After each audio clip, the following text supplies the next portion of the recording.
Life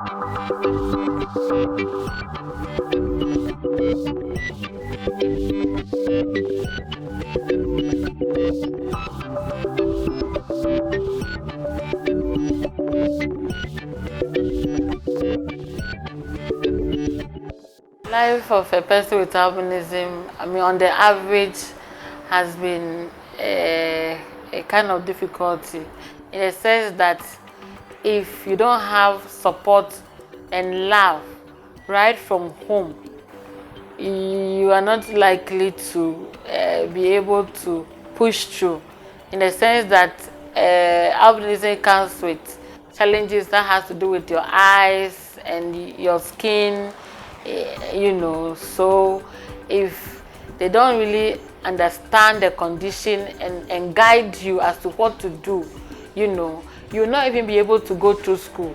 And you get to school, you are not able to read from the board.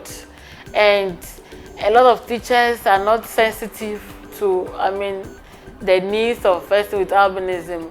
A lot of them, I don't know whether it is ignorance or not. And then to add, person with albinism, we need textbooks in accessible format. When I say that, in larger fonts.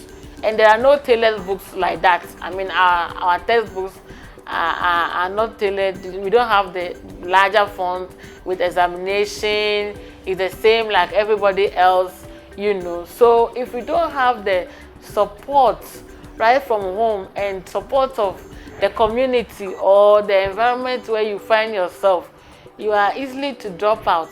And when you drop out, it makes your situation worse. Our skins are susceptible to sunburn. So you have to be very selective when it comes to choosing a career. So there are challenges. As indicated by Mrs. Yakohamidu, the sunlight poses great threat to the lives of persons with albinism. The lack of melanin in their system increases the risk of developing skin cancer. In albinism, the skin has the inability to protect itself from the sunlight because it's not producing melanin. So you develop a small papule or plaque, so you develop a lesion, which will not be painful or nothing. It's just there and it was not supposed to be there. And this will now grow. Most of the people will see it as a sore and they think maybe I hurt myself and it will heal, but it's like a never healing sore. It doesn't affect the patient in a sense of something bad is happening to him. When he feels symptoms, that means the cancer has grown so much, and we are talking years, that it has been able to invade other body parts. And then if it affects your bones or your organs, then you will have symptoms. But before it gets there, you don't really have symptoms. And that's why people often come late, because they don't see it as a big thing. It invades blood vessels or the bones. It can go to other organs, and then it will be more difficult to treat. It just needs to spread to an organ and will kill you then. It started gradually in the form of rashes. Then it will tend to sore, and then it will start spreading. It's really itchy, especially when I'm on bed or when I'm sleeping. During the night, that's where I feel the itching so much, and it's also painful.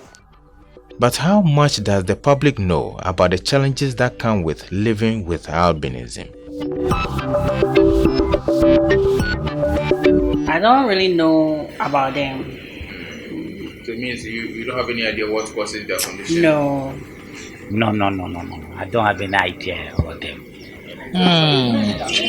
Anyway, I know just a little about them, that their color is multicolored, and when the sun is hot, when it is the afternoon, they don't see clearly. That's what I know. Do you have any idea what causes their condition? Please, no. I think it will be a genetic problem. Most of the time, it's genetic issue, and these days we have medicines that if the pregnant woman is an albino, they have some medicine that can be used so that when the pregnant woman gives birth, the child can be a normal person, not albino. That's what I know. No, I don't know.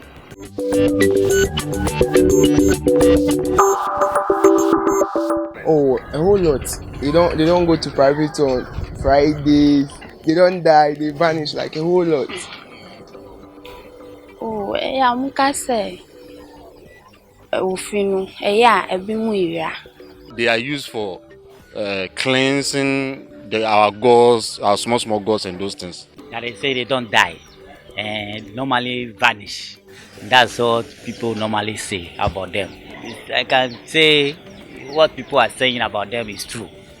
And I've been hearing that when one is suffering from, when any other person, not an albino, is suffering from HIV/AIDS, when one has sex with them, I think they are being cured. Yeah, being cured. My mom told me like there's a shrine in our village in Central Region that maybe when you want the fruit of the womb and you go there, the fetish priest over there give you such baby with that complexion, that's like albino type.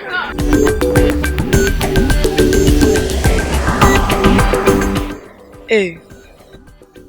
No, they can buy from us, I won't buy from them. I'm afraid. Oh, yeah. It doesn't affect what she's saying. No, you can buy for them. And then even I can even eat with them. Honestly, if it's something, let's say food, you buy and you're eating directly, I will have a bit of difficulty.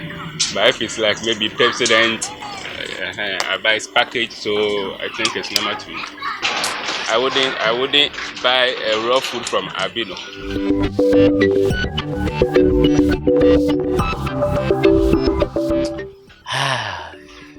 They are human beings, really. But I don't think maybe I'll get married to albino. But they are human beings, son. You understand? Yes, they are human beings, Oh no, I don't think so. So why? My friends will tease me, and then maybe I might give birth to albinos, and then it will continue in my family. Who knows? No. No, I wouldn't do that. Why would you do? The stigma about them is too much, and you see, when you walk with them, around with them, all eyes are on you. In other parts of the world, they are matured, so they don't care much about these things. But Africa, even if you have the zeal, the strength, even to cope with them, the family pressure and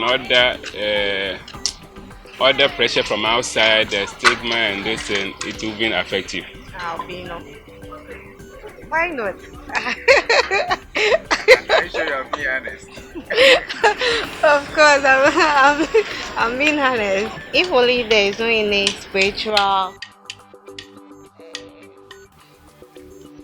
there's an attached to it. Why not?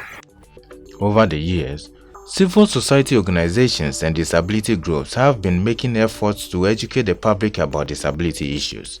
Yet, such huge ignorance and misinformation about albinism still exist in Ghana. Consequently, persons with albinism in Ghana continue to suffer many negative treatments, including customary or cultural banishment. I went to a friend to escort me to look for a room at North Carnation. Myself and my friend with the agent. When we entered the house, the owner of the house was a lady. She asked the agent, she spoke in Ghana, asking him, is it the person with albinism who is looking for the room or the friend? So the agent quickly said, no, it's the friend, it's not the person. He said, okay, I thought it's the person with albinism because we don't tolerate them in our house. Something that I'm coming to pay for it. You say you don't tolerate persons with albinism in your house. Our discrimination is a whole lot at every stage: education, social life, even in business. Sometimes if you are selling something, people don't want to buy things from it just because of your color. Look at all these challenges we are going through. You don't even talk of marriage and other things. We face a lot of challenges. In the Abasi, for instance, Then sometime I entered the community and I was told that persons with albinism were not allowed to live in such communities. I was part of a team that went to Akomufie to have a dialogue with the traditional authority, and they did not allow us to even get off the bus, and persons with albinism are not allowed to enter the chief palace. So if a person who resides in the chief palace gives birth to a person with albinism, what happens to that child? The person with albinism are used for rituals. They use them for rituals, and they also banish them. They do not allow them to enter or to enjoy some privileges in their community, in some communities in Ghana. The banishment has to do with their goals and the beliefs and their goals, what they operate on. So their culture and then the traditional system do not allow them. That is why we term it as cultural banishment, because most of all that they do is about their culture and spirituality. Our research shows that we have Akomufie, we have Bukuwa, we have Abasi, we have Atebubu, we have communities along the Brim River. We also have communities that is along the Ekwapim Ridge, and the latter, the Deus, and then the Okugwas. There's also a community in Upper West called Kane.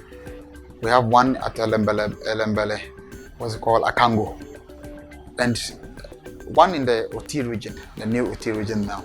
So they are dotted around the country, of which tourist is about the infringement of the fundamental human right that is enshrined in Article 26 of the Constitution. These negative attitudes and cultural practices are making life extra difficult for persons with albinism. Yes, it's affecting them because they will not be able to live their life to its fullest.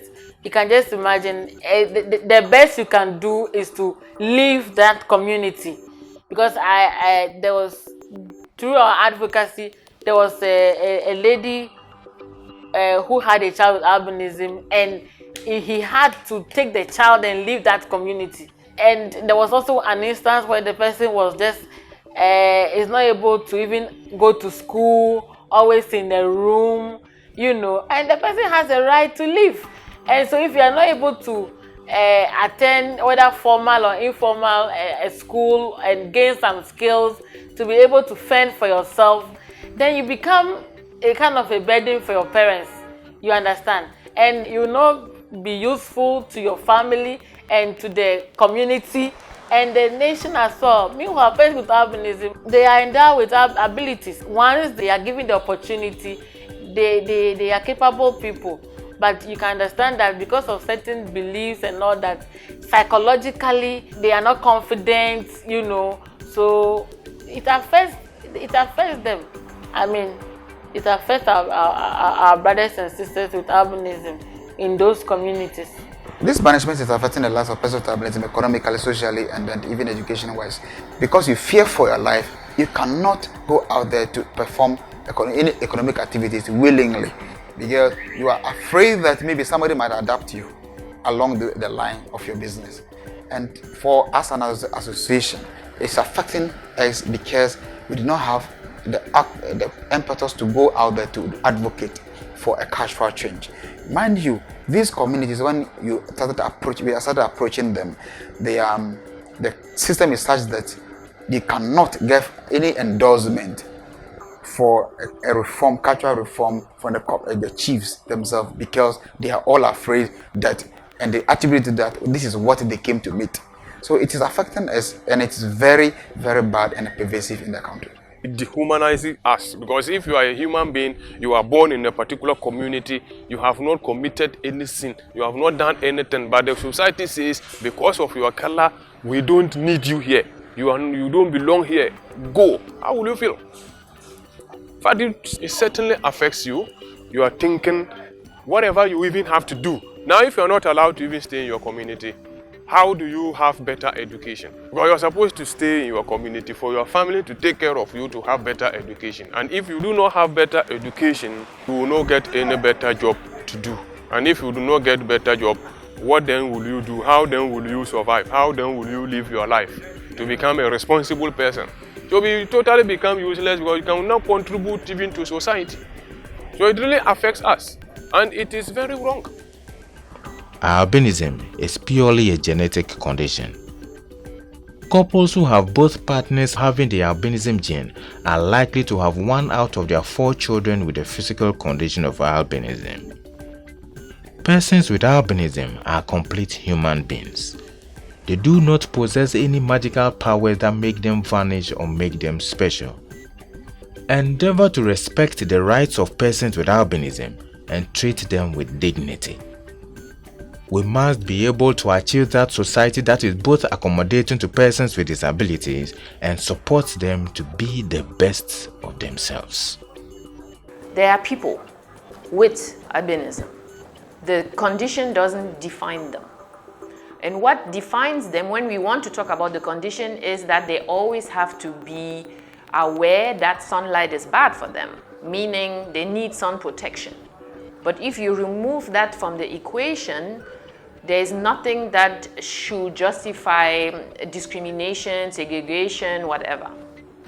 I want society to believe that persons with albinism having the equal potentials as anybody without the condition. The only thing we need is that they should stop discriminating against us and remove all the necessary society barriers on our way and allow us the opportunity to interact well with society, and they can get the best out of us.